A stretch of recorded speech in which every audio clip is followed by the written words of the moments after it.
this breath be returned to immortal air. Let this body be reduced to ashes. O mind, Om, remember what has been done. O mind, remember what has been done. Remember.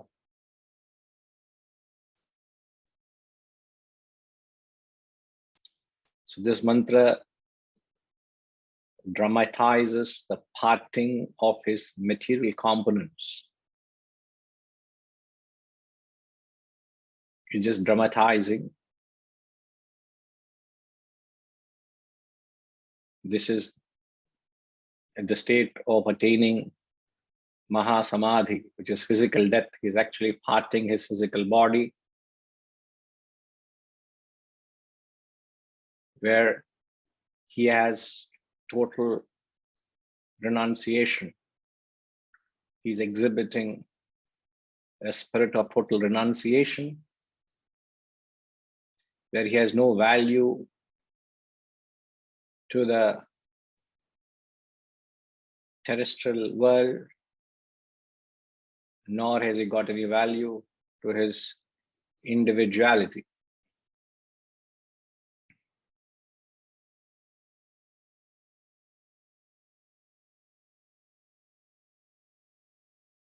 So where he says, now let this breath be returned to immortal air.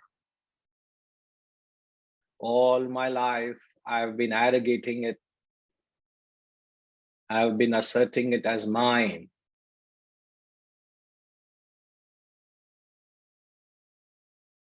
So when he says, let the air be returned to immortal air,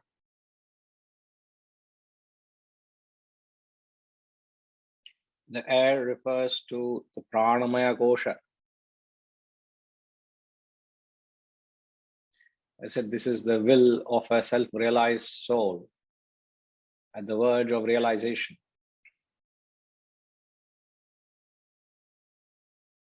So the pranamaya kosha, he said, let this go back to the totality, the total air. May this body be reduced to ashes. Annamaya kosha. First is a pranamaya kosha, the breath. Next is annamaya kosha. Anna is food. Why is it called the annamaya kosha? Is because the food you consume defines the body you have. If the body you have is healthy, is because you are eating healthy food.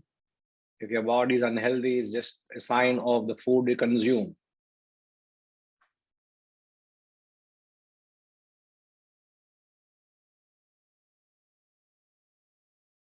So he says, let this body be reduced to ashes. You may say, sir, why is he saying all this? When you die, anyway, all of this would happen. No. So why is he becoming so emotional? Why is he dramatizing? See, it would happen irrespective whether he would say it or not. But even before it is happening, he is exhibiting, as I've said, a total spirit of renunciation. When you have truly renounced something, there is not a string of value attached to it. True renunciation is where you have no value at all, where it doesn't matter to you, because it's only matter. He has gone to the spirit. So that with reference to the spirit, it is immaterial. So let the body merge with the earth. It is the Annamaya Kosha. And then he says, twice he repeats, oh mind, remember, Kratosmara, Krutagnusmara, Kratosmara, Krutagnusmara. And he says twice, oh mind, remember, oh mind, remember. It refers to Manomaya Kosha. It refers to Vijnanamaya Kosha, the mental sheath and the intellectual sheath.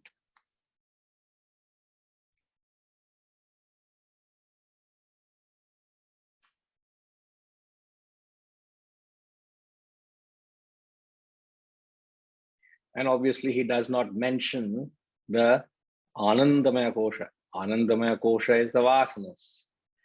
It is understood, no? You attain a state of realization only when there are no vasanas. So the vasanas are burnt out. He has reached that state of realization. So he is just mentioning with reference to the breath, the body, the mind, and intellect.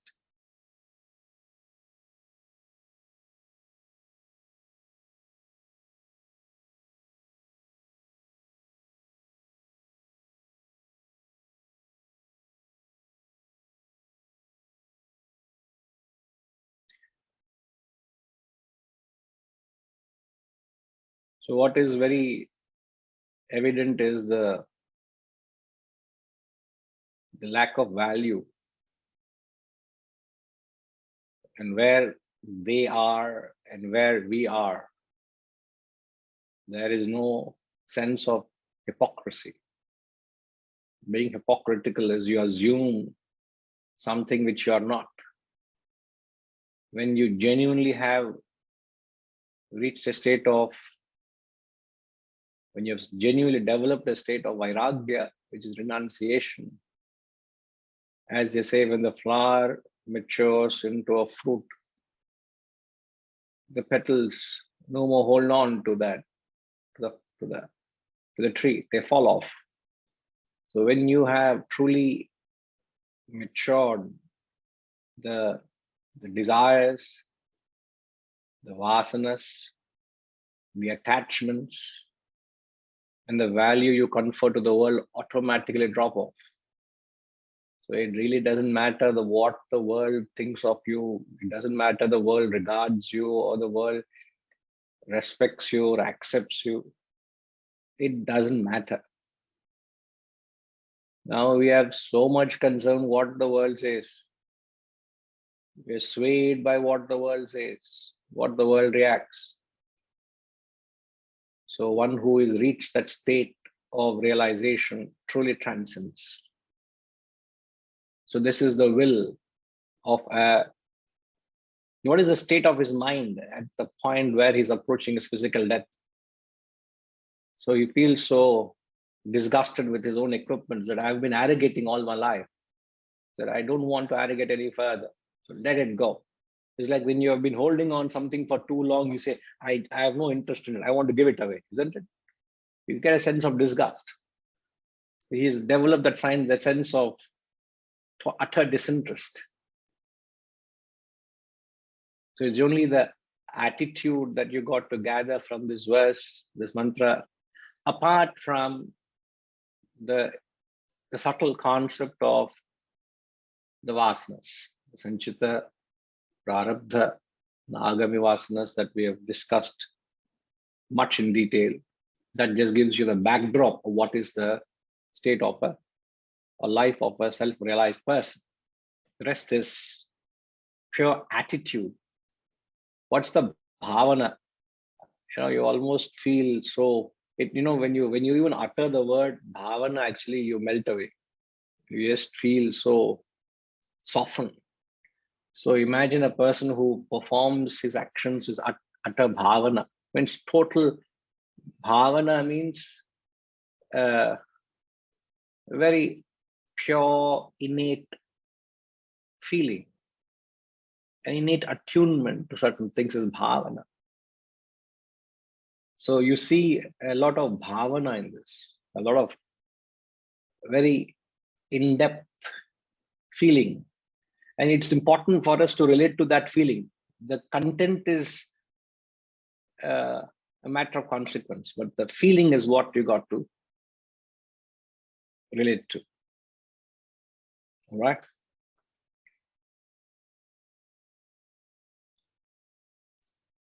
Let's move on. We'll take up the last mantra. RPG, all okay or a little confusion? All right.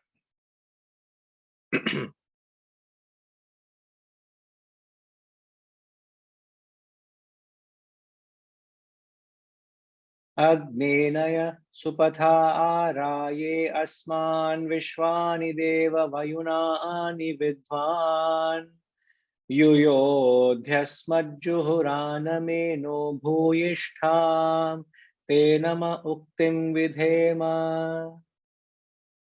Agnenaya supatha araye asman vishwani deva vayunani vidvan yuyodhyasmajjuhuranameno bhuyishtham tenama uktim vidhema.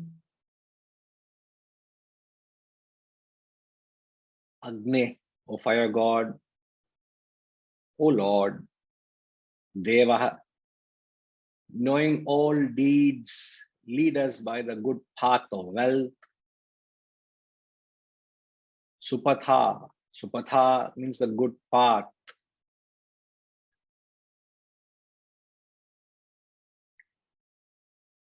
Rai,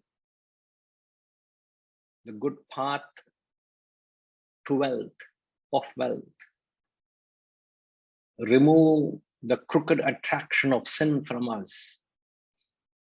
Juhuranam, Juhuranam means the crooked. Yenaha is sin. Yuyodhihi means remove it. So remove, liberate us from the crooked attraction of sin from us. We offer thee many words of salutation. Namah uktim vidhema. Vidhema means we offer. What do we offer?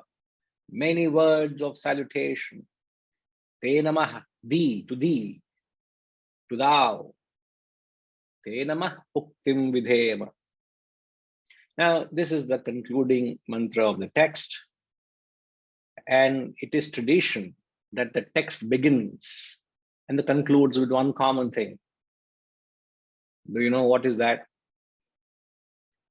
The text begins with one common thing and the text concludes with one common thing. In the Vasantama.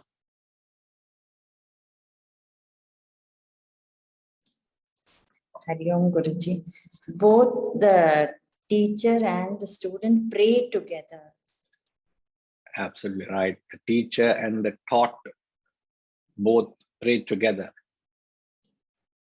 And here the mantra, the text ends with a prayer of the teacher and the student. And what it symbolizes of the teacher and the student praying together, what it symbolizes is that jnanam, a person, a teacher, symbolizes embodiment of knowledge or wisdom. A student or the taught symbolizes an embodiment of devotion or bhakti. A student approaches a teacher with utter devotion.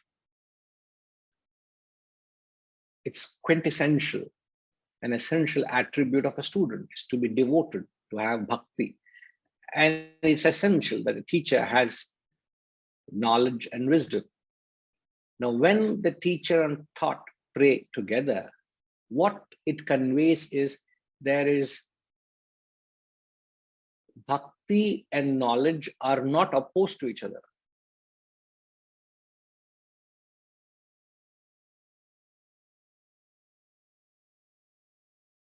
They go, in fact, on the contrary, bhakti and jnanam go hand in hand. And bhakti, many people have this notion. So therefore, I'm making a specific mention of that. Many people think those who have knowledge are very arrogant. They think too much about themselves. They don't bow down. So they believe that they don't do things which a devotional person does, which is very natural to them. So it's only implicating that bhakti and jnanam are not opposed to each other, one and the same. So the teacher and the taught pray together.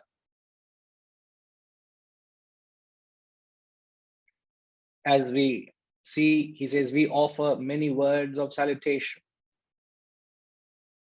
In fact, when true knowledge sinks in, when knowledge becomes wisdom, first thing that is perceivable is you become very humble, you become very approachable. Otherwise, you become heavy-headed, you become arrogant. So there's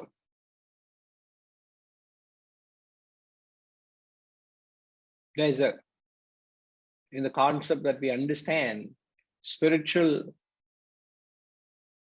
progression can be measured where there is a confluence of your head and heart.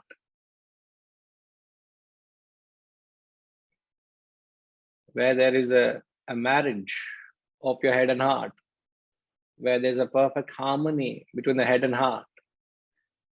Because head refers to the knowledge, the heart refers to the devotion. So there is a perfect blend. Usually there is a conflict. Right throughout your life, there's a conflict. Your mind says one thing, your intellect says something. Most of the times the mind wins. Once in a while, you celebrate that your intellect has won. You feel excited. And very soon again, you are blown away with what your mind tells you. But very rare, the best of situations is where there is a confluence of head and heart. And when there is this confluence of head and heart, what happens is you perform deeds that lead you to the path of wealth.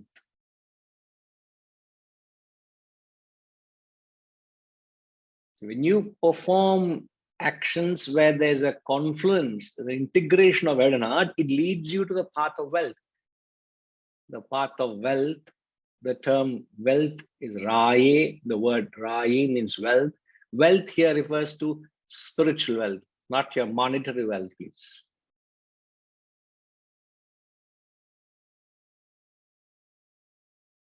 The spiritual wealth. Now, how would you, not that it is needed in the context, not that the Guru here is expanding, but it's worth for us to understand what is spiritual wealth. How would you measure spiritual wealth? As I've said, there has to be an integration of your head and heart to attain spiritual wealth. Most of the time, there is a contradiction, there's a conflict, there is a tussle, a war within the head and the heart. Primary conflict is your intellect understands that you must renounce the world. Your mind is terribly attached to the world. My house, my business, my family, my opinion. I think this way.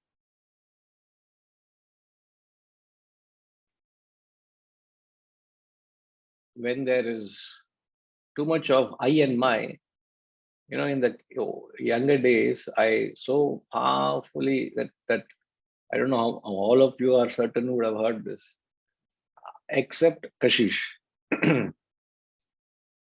I'm just assuming, Kashish, please forgive me for saying that. As a kid, we all grew up on every Sunday mornings. We used to have this program. We used to not have so many channels those days, but one channel with everybody used to put on is first thing in the morning, Mahabharat. It will come. Have you heard that, Kashish, ever? That's how even if I'm true to that thing, it sounds like it's Mahabharat.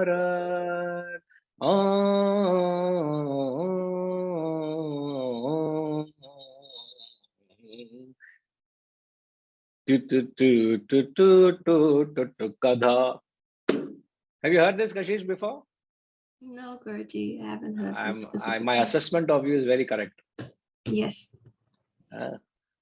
Amitama, have you heard? Okay, you should go and find out. Yes, Google it. Mahabharat tune. No, Why sir, am I not talking? in Malaysia. Not in Malaysia. It was very, very, very, very famous, you know. Now, when there is I and my, every day is Mahabharata in the house. That's what I'm saying. I said this, you think you're right, I think I'm right, I am right, you're wrong, who you think, who are. Why conflict, constant conflict? There is an ego battle going on.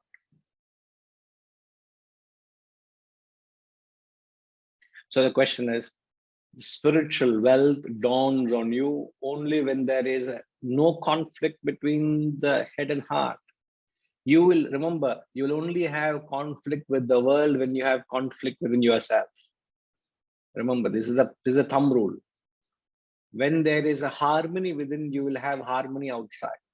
When you have a conflict within your own head and heart, you will invariably have a conflict with the world.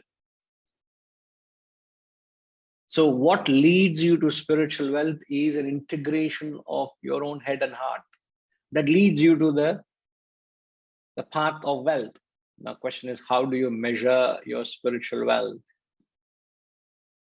And you should, once in a while, not that often, once in a while, keep checking your spiritual balance. What is my balance, spiritual balance, spiritual quotient? Lakshmi Ma,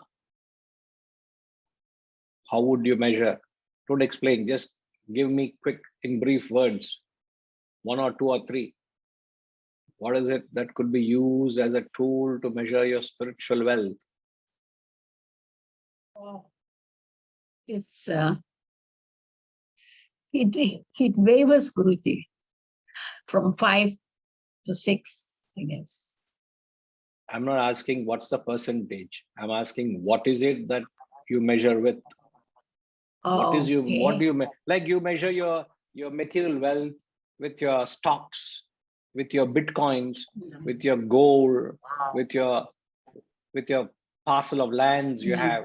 You measure that as a, this is my wealth. It's a tool, no? I think over the years I've lessened my desires, lessened my attachments. I'm less selfish, I think so. So that in a sense has added to the values. My values have improved. So spiritual wealth in that sense, and I've got peace of mind, more peace of mind. I'm not as agitated as before. I don't get so angry. I'm not so impulsive. I'm not so materialistic. I want you to listen. I want you to listen to this recording later on for the purpose of listening to yourself and say how many times you use the word I and my. I am not selfish. I am very happy. My desires are gone. I am not attached. Are you are talking about Arpit, or you're talking about Reddy, or you're talking about me? You're obviously talking of yourself. Why have you to arrogate it? Just now we said there is no arrogation of breath or body or mind or intellect. And yet indirectly say, I am unselfish. I am this. Why I? Not that you are. I'm just telling you, be watchful. There's so much of attention on I and my all the time. Unknowingly, we keep saying my life is important, my happiness is important, my I and my should not creep in. In fact, I and my must be kicked out. I think in the context, Guruji, that you asked, right? Because I was didn't replying ask, in the context. I know. I said I know what you are. I know where you are from, but I'm only saying it's irrelevant. What is spiritual wealth measured by? You can say by contentment. It's dependence on the world, I guess. That's all. For my Just happiness. as I said, again, not my happiness. For happiness, less dependence on the world for one's happiness. So Yeah. I wanted tools. Like I said, net worth. As Setuji said, what do you measure your net worth? Properties. You can say, my properties, or they're my bitcoins, or my understood. It's all yours only. Why are you saying my, man? You go to a banker and say, I have got so much land, I have got this much balance, I have got money. Obviously, you are giving your wealth description to me. No, tell me what are your investments so that I can find out what's your net worth. That's the kind of reaction I'm showing. You are talking about just to mention what are the areas you can actually use to weigh your own spiritual wealth.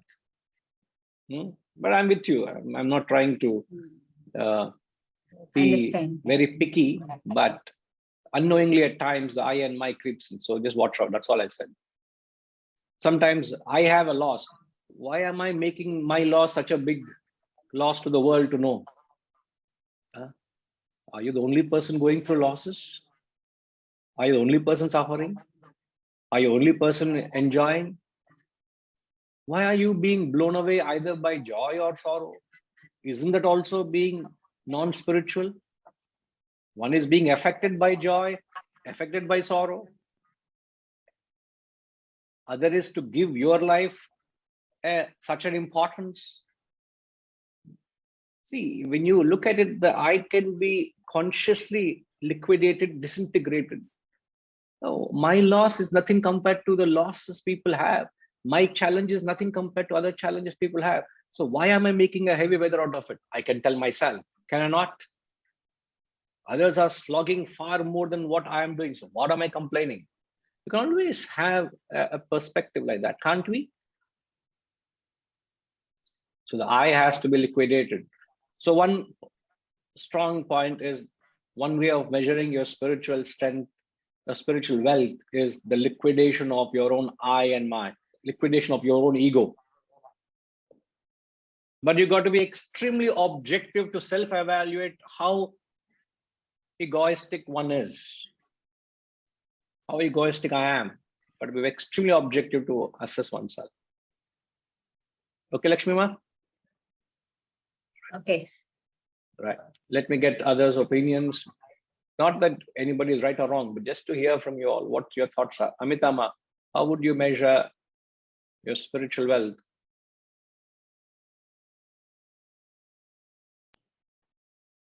I think the answers have already been discussed. For me, again, sorry. So by measurement, I think Atmas would be the effects of joy and sorrow, right? It's on check. It's in check rather than vacillating between when I'm most happy or when I'm most frustrated or agitated. To remain in an equanimous in equilibrium, no matter what happens. Yeah. All right. Thank you.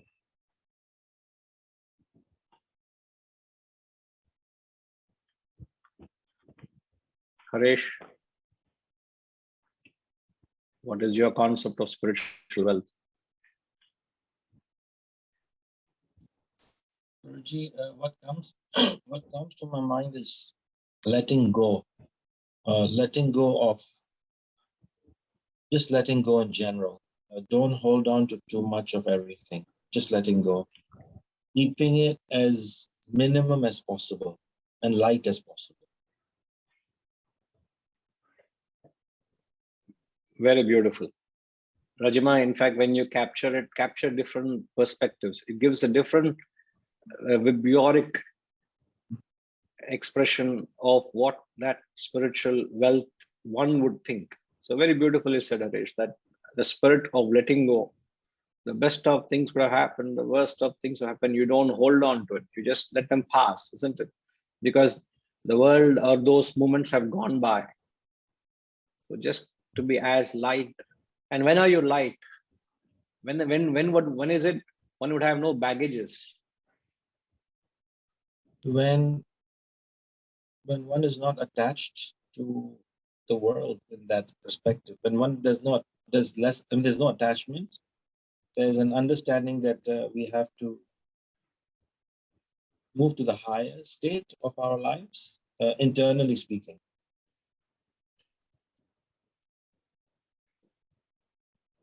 It's when you live in the present, Harish. You would have no baggages when you live in the present. You could have had a very heated discussion with your partner.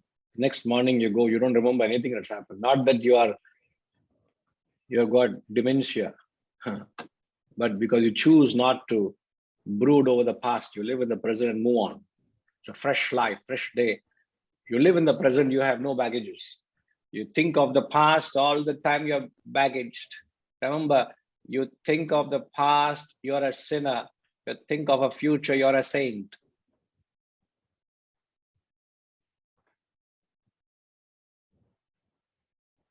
Is it not true? You think of the past, you're a sinner. You think of the future, you're a saint. If you live in the present, you are adopted the path to sainthood. This is, Lakshmima, my original statement. I don't think anybody has said that. Let's get a proprietor over it. Gayatrima, write it down and we'll print and say, this is Guruji's statement. You may have heard, past, you are a sinner. You think of the future, you are a saint. But you live in the present, you are in the path to sainthood. Have you heard this me saying or anybody saying it before? This is mine.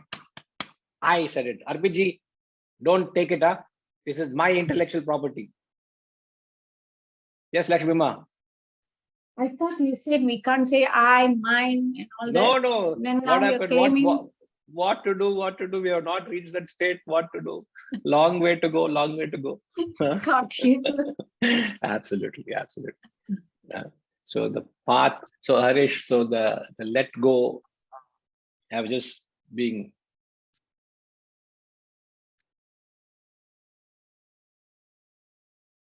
So that's how Harish. Very well Yes. said. Letting go. Right.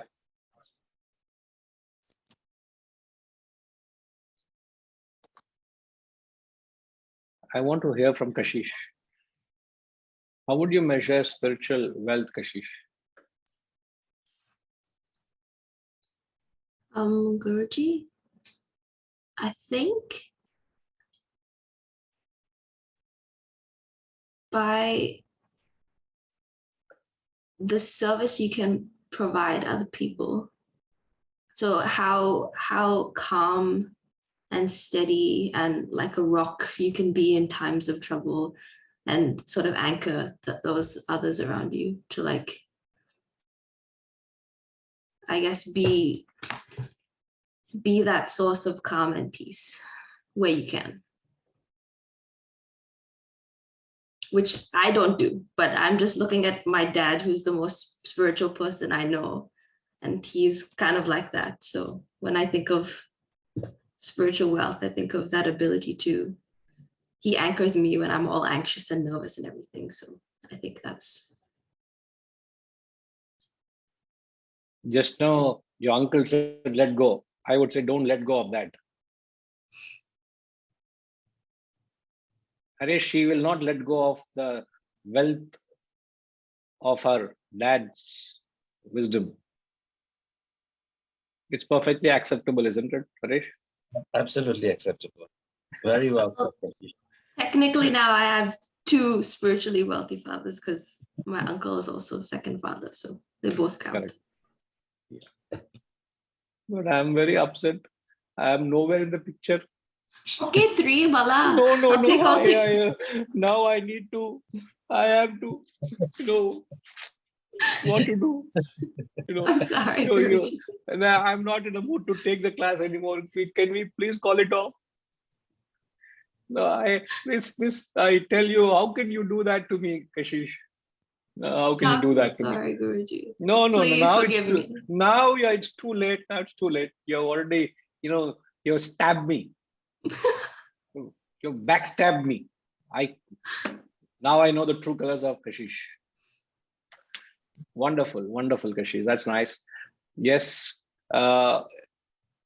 Hariji very beautifully said, the absence of lacking anything, which I believe you are suggesting, that experiencing a sense of paripurna, the Purnamada, the invocation that we chanted, a feeling of being full and wholesome, a feeling of sense of completeness, which is, I think Lakshmi Ma also mentioned that lack of dependence on the world. So irrespective of anything that the external world can provide, standing alone, being by yourself, you feel that sense of fullness and wholeness and completeness. And how much do you feel? And how do you know that? How full you are? Hariji, since you mentioned it, I would like to ask from you. How would you know? Because we're talking of how much how do you measure your spiritual wealth? You say experiencing that sense of fullness, Purna, the fullness within. My question is, how would you know how much you are not dependent on the world or feeling a sense of fullness or self-sufficiency? How would you know that? The frequency and the degree of my mental agitation is the measurement. How frequently I am agitated and to what degree I am agitated. Okay, but how do you measure your sense of fullness? This may not directly help you to measure your sense of Purna. How would you know how full you are? Yeah, my agitation, if I feel anytime I feel void, means I am agitated. I want to make it full because my need is to make myself full. I travel outward to bring it so that I will become full. Right. In fact, that it is answering, but a little far-fetched to clarify that you're agitated. But to measure how full you are, perhaps one could consciously distance oneself from what you are constantly dealing with. Then you know how much full you are. The absence of it, does it create a void or empty feeling in you? Degree of objectivity. No, again, objectivity is another quality. Don't bring in that. Okay. Just to measure my sense of fullness, my sense of dependence on the world. How do I know, am I really dependent on the world or am I independent? You would not know how dependent or independent you are when you are with the world. When you're in it, you would know. Okay, to what extent am I mentally dependent on my family's well-being, my family and their emotional support? How much am I dependent? Keep yourself away from the family for 1 month. 1 month is too long, 2 weeks. If 2 weeks is too long, 1 week. Just keep away, no connection with the world, assured that they are all well. And you just be with yourself without any connection, without any contact, just by yourself. And you guarantee, check yourself, has your mind gone even for a moment? Oh, hope my daughter is safe, hope my wife is safe, hope they are fine, hope everything is okay. Even a ray of thought, it goes to their well-being, that itself means you are void. The moment of thought. Now, constantly we are worshipping. Upasana we are doing. What is Upasana, Rajima?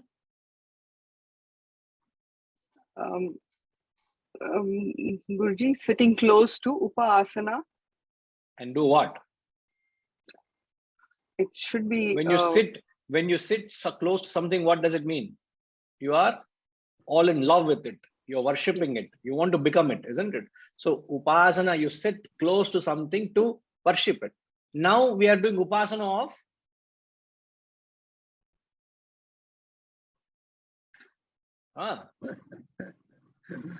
my property, my family.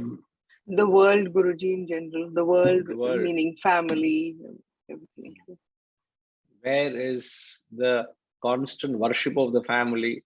Where is to measure not a thought of concern going to them when you have chosen to be away from them and check your mind?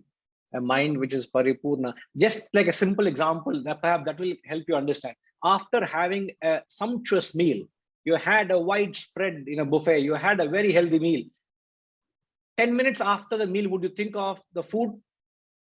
In fact, you've eaten so much, you have told the family, I've had a very heavy meal at work. You know, it was a business meeting, it was a lovely, and I've had I enjoyed the meal. I'll not be having anything for supper. So don't plan anything.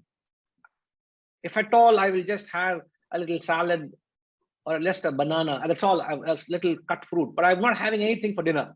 So the thought of food, you're even dismissed for the end of the day at lunch. So there's no thought of food when you're paripurna. So the moment the thought for anything crops up, it means there's an emptiness. And how would you know how empty you are? Keep away from the world. Keep away from your business. And then knowing well that you have people who have the ability to manage, you have faith in them, and you have let them run the show. When you're away, you're going with a holiday with your own family, a long planned, well-deserved holiday. And all the while when you're on holiday, what are you thinking of? Business, business, business, business. To the extent your family keeps saying, man, are you here with us or not? Physically you're with us, but mentally you're so occupied all the time seeing your emails, your messages, your that and this. Come on, man, just be with us. You're not able to let go. As Harish said, you're not able to drop. That tells how dependent you are, that much you lack the paripurnata. Yes, Hariji. Can I say that the degree of my expansion will be a measurement of my wealth? Is this another point? Not exactly another point. See, when you are talking about I, and when I go from I to my family, then I am expanding from my family to my society. And we are not talking of that. We are talking about paripurnata. Paripurnata is not in any way directly connected with expansion of thought from selfish to unselfish to expanding your area of identification. That's a different concept. Okay. All right. Okay. But that can be taken, certainly taken. Okay. Right. Okay, sir. Thank you. In fact, Shivaji mentioned a few points thus far. He said, being detached, you develop a sense of vairagya. And since he has no complaints, he will not be unmuted. He will be maunam. Sir, you have no complaints, sir. How can you be given anything to say? You have nothing to say. Point noted. Reddy Garu. Yes, Guruji. So in my strong feeling of measuring the spiritual wealth, I just go back to a question which you asked, a practice of unselfishness at every moment to moment. And undoubtedly will create a lot of satisfaction and the detachment to the thing, because unselfishness is something where we're talking about giving away knowledge or giving away the wisdom, which any aspect of it which we are more attached to that. Measuring, how to measure it in a day-to-day practices, because it's something wealth is something invisible. Other day I was just discussing with Mr. Hetramji. He was mentioning about one of his person who come across, Mr. Gunaranjan, who is a karma yogi. I think he might have to also met you, who is a man who has left everything, who does the more of people causes and works towards it, and go with a barefoot walk and doesn't have any assets, but he generates millions of rupees for the cause and doesn't have anything on his own, with a simple bag and with a pair of clothes. So he was just mentioning about where we're talking about absolutely unselfish practices on every day. Could be one way of we measure how spiritually we are, how spiritual quotient of our wealth could be. That's my understanding. Right. Very true. You blossom with the spirit of service, which is karma. In fact, we said jnanam and bhakti are not opposed to each other. In fact, sometime earlier, I don't know whether we can get hold of that video. If there is an exclusive video, we said that karma, bhakti, and jnanam, all three are interdependent.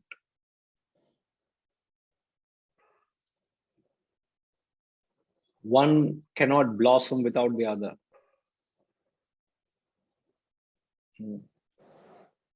So that interdependency between bhakti, karma, and jnanam. In fact, if you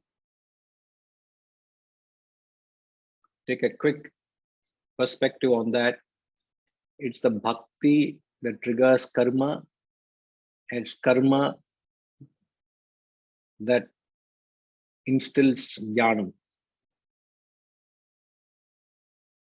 There's nothing that this starts with it, but it's all interconnected. But bhakti triggers karma, and when you do karma, it instills jnanam or vijnanam. I suppose you understand now. How does bhakti instill?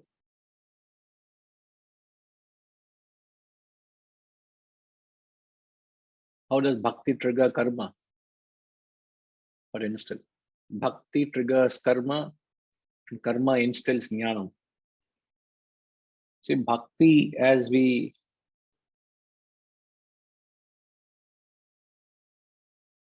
understand, is nothing but a pure feeling of identification with others. When you genuinely develop a pure emotion of love and identification with others.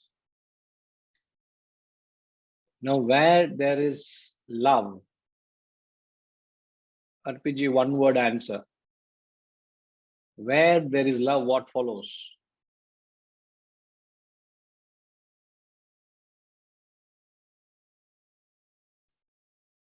Suddenly you go into a meditative state.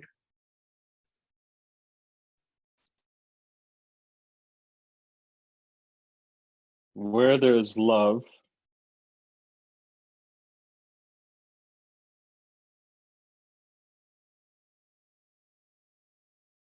what follows? action. Action follows. That's the only thing I can think of.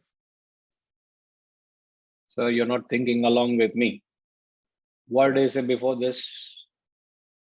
What triggers, what instills what I said? Could you write that down? Bhakti triggers karma. Karma instills jnanam. All right, perfect. This is the theorem. Now I'm explaining. So you just have to connect the dot, then you get the answer. Because I'm going logically in my communication. I've made this point, I'm explaining. What is bhakti? I said a feeling of identification, a pure love for others. Now, in connecting to the theorem or the principle we made, now what follows love?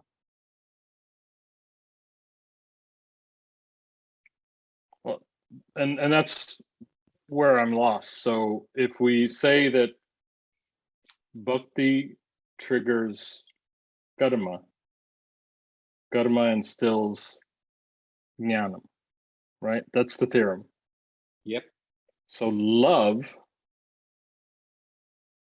if bhakti, it creates that sense of universal love, then out of that love, then one will, and that's where I came to the word action. So it could be wrong, but then, you know, that you're acting in the service or seva of others.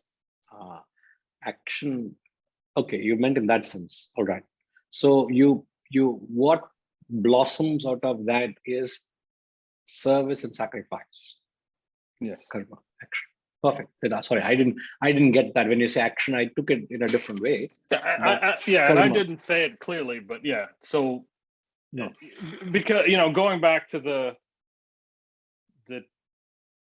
in the scriptures, when the gurus speak of karma, they only speak of selfless action, service. I didn't realize I'm talking to another guru here. I'm sorry. No, not No, another guru. not a guru. I'm talking No, just to the just guru. Hey, no. Kashish, in that list of Dad and Harish, you got to add Arpitji in the third. Anyway, I'm not in the equation. That's okay. So add Arpitji there. Okay? Will do. So one thing I wanted to add, and I think Guruji has stated this before, when we look at philosophical wealth, it was a pretty simple equation you talked about, if I recall. Desires fulfilled, if desires fulfilled divided by desires unfulfilled is greater than 1, then you're paripurna. So if all your desires are fulfilled and you have very few remaining desires, then you have this sense of fullness. So that's how I always try to remember it. Yes. No, but how do you fulfill your desires? By running behind them and chasing them? No, you slowly, well, I guess you could do it. We talked about 2 ways, right? Through experience or knowledge. So you can, when we were talking about vasanas a couple of weeks ago, how to exhaust your vasanas. So experience or knowledge, but ultimately through renunciation, right? You take up a higher, and you let those. So all you're left with, and it's great because in math, there's I think it's in calculus, and I'm sure some of the smarter folks on the phone, if the denominator is 0 and the numerator is anything greater than 0, then that's infinity, right? So if you have no desires, then you have infinite happiness, which is just mind-blowing. Absolutely. I must say now, you nailed it. So what follows bhakti is karma, where there's selfless service and sacrifice. Perfect. And where there is only when you do selfless service and sacrifice, that instills jnanam. This knowledge is not designed for non-sacrifices. Write that down. This is a theorem. This knowledge is not designed for non-sacrifices. Those who live a life of sacrifice and service, to them this knowledge will appeal. If you are a taker, if you are a person of selfish, egoistic, arrogative tendencies, you operate with your own self-centered interests, you're unfit for this knowledge. Unfit.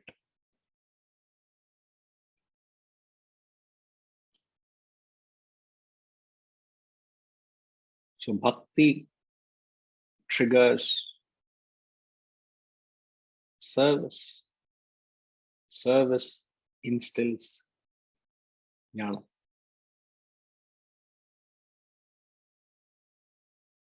And you must be mindful to the source of benefaction. When you say service, you must be grateful to the source of benefaction. You're serving one and all, but never be unmindful.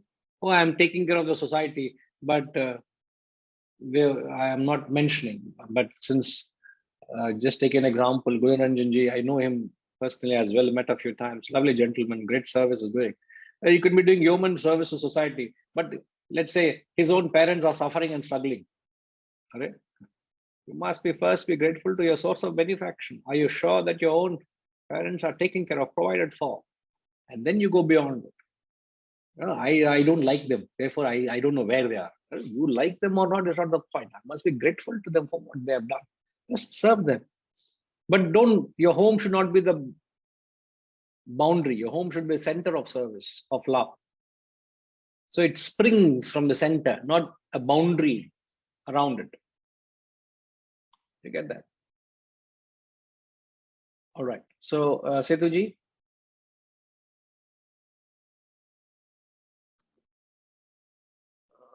Hariom Guruji.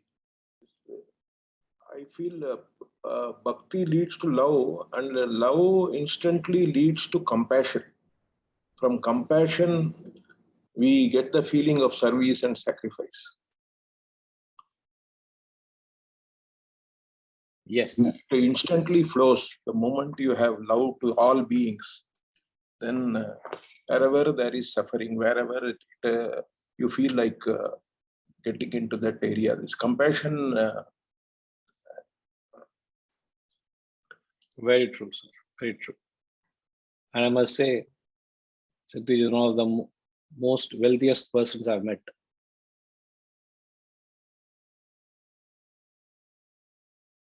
Those of you who haven't heard, I repeat, he's one of the most wealthiest persons I've met. We're only talking of spiritual wealth here.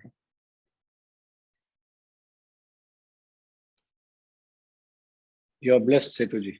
You have outstanding attitude. Setuji and Vasantama, both of them have. And I'm not saying in any way because in any way the foundation or I am in any way benefited. I'm saying being very objective when I say that.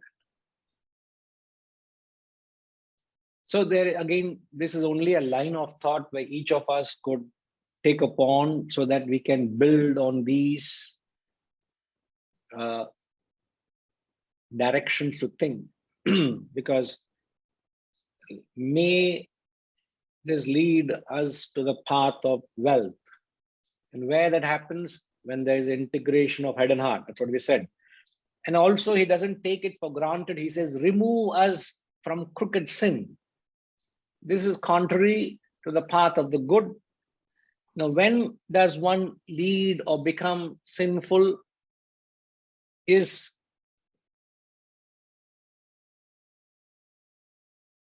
when one takes on the path of extrovertedness, which is exactly the opposite of what RPG said. When you chase your desires, you are an extroverted person. So the crooked path of extrovertedness means your attention is out in the world. Typical example of extroversion is Ravana. So you want something from the world, you desire is from something you do not have. In the most simplest of terms, a desire is defined as desire is entertaining a thought for something you do not have. So when you entertain thoughts of the world, you are extroverted. You're entertaining thoughts of the world because you don't have that part of the world with you. And the moment you are extroverted, the natural cause and effect is your mind is agitated. And the moment you're agitated, you're committed a sin. You lead a sinful life. So remove us from this crooked sin. We offer thee many words of salutation. Te namah uktim vidhema. So as I've said, there is utter humility in the Guru, total devotion in the student. As you know, the tradition or the ritual of honoring a Guru, usually the student does Pada Puja. It's a Pada Puja is you wash the feet of the Guru. So there you put a plate, a tray, and the Guru puts his feet in that tray, and the student offers his respects and devotion by washing the feet of the Guru. It's called Pada Puja. And there is a ritual, you put a tilak, you offer some flowers, you put some tilak onto the plate. And this is the ritual that the student offers to the Guru. After this ritual is done, later the teacher gets up, he goes one round, he does a pradakshinam of the tray, and he comes and he worships or prostrates that very same plate. You know why he does that? Very common, you see that the student washes the feet of the teacher in the plate. That's often seen. But later the guru gets up, he goes one round, does a pradikshanam of the plate and comes and prostrates and almost bows down to the very plate where he put his feet. So he puts his head to the plate where his feet was washed. What does it mean? Outstanding. I tell you, it's so profound, so profound. Sushmama, I wanted to ask you earlier, but I want to ask you here. Do you know? Have you come across this part of the ritual? I've heard of the student washing the feet of the guru, but I've never heard of what you said just now, that the guru prostrates. Okay, it's very interesting. It all finds in a very philosophically, it fits into what we are saying. So it's so beautifully captured. Anybody heard it? Anybody have seen it happen?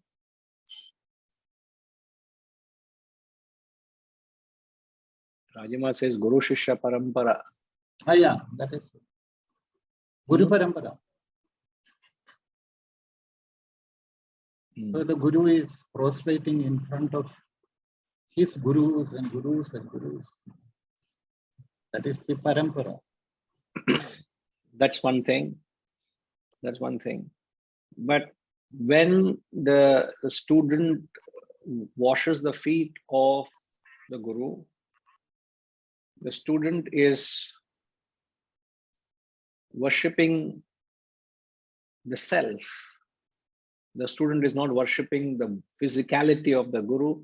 The student is bowing down to the truth the Guru stands on, the principles you stand by. As we say in English language, you stand by means you live up to, you behold them. You are an embodiment of them. So what are the values you live by? We use the word live by. So when the feet symbolizes that which you stand on, means that the principles that you abide, the principles you uphold.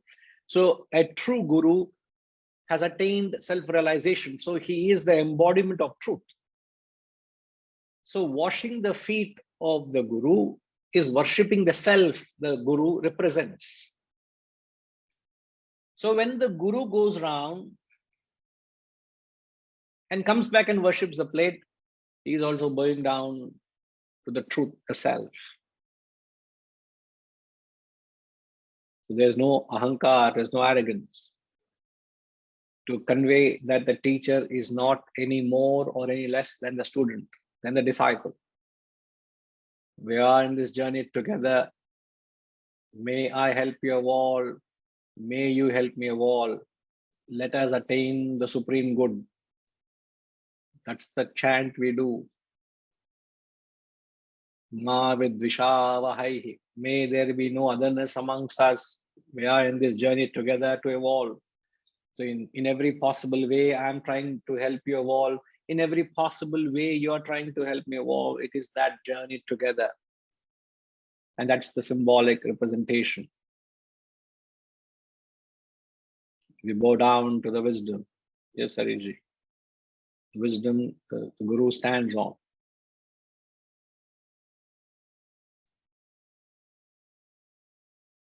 O fire God, O Lord, knowing all deeds, lead us to the path of wealth. Remove us from crooked sin. We offer thee many words of salutation. So this completes an astounding text. You may forget me, but don't forget the text. This is something of a different cadre. As I said, this is one of the top of all scriptural texts. We're very fortunate that we had an opportunity to to delve deep into the bowels of this great scripture. As tradition calls, we'll chant the first mantra together. As I've said earlier, the teacher and the taught pray together the invocation and the last mantra. And also, when the text is finished, the teacher and taught chant together, only to remind each one of us that it is not an end, but it is just another beginning, a humble beginning. That I would continue to visit this text again and again to draw out the wisdom contained in these sacred words, the most auspicious words you can ever come across. So the first mantra, please. Try to chant along. Doesn't matter the rhythm, doesn't matter your family around. Let them also hear it. Om Isavasyopanishad sarvam yatkincha jagatyam jagat tena tyaktena bhunjitha magradha kasya svidhanam.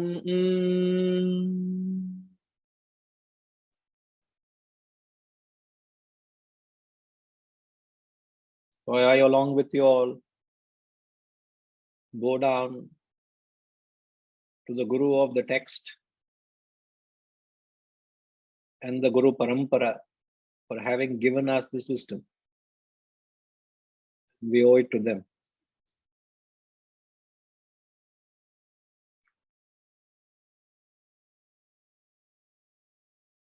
Now, again, keeping another tradition alive, we will continue the journey with yet another Upanishad. We will take up the Kaivalya Upanishad, which is quite contrary or is a different style to the Isavasyopanishad. So,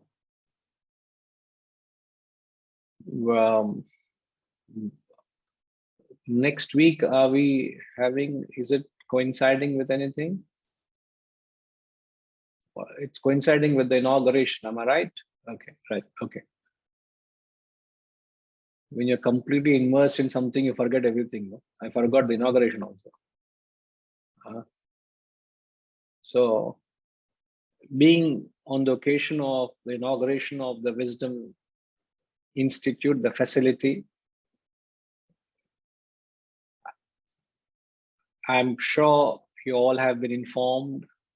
We're extremely grateful and thankful for everyone who have played a part in right from its conception to near completion and soon commencing activities from Wisdom Institute.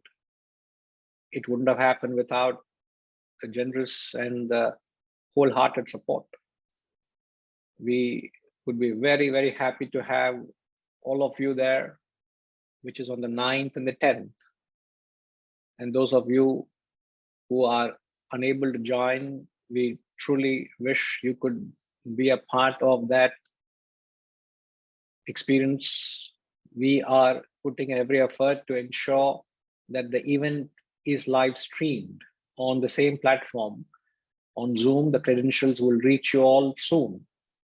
Am I right, Gayatrima? Yeah, so you will receive the communication of the same through the same channels you have been receiving all our communication. So keeping this in mind, we would not have the next Upanishad class. We would come back. The next class would be a fortnight from now, which would be on the 16th. Am I right? So the 16th, we will embark on the study of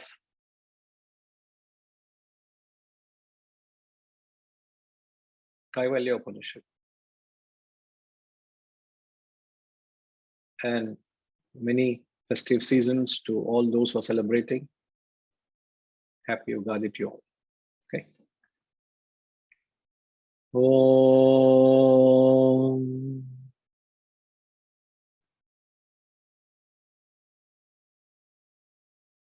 Purnamada Purnamidam Purnat Purnamudachyate Purnasya Purnamadaya Purnamevavashishyate.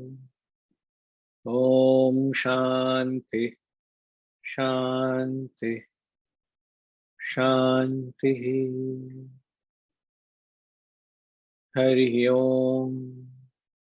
Shri Gurubhyo Namah. Hari Om.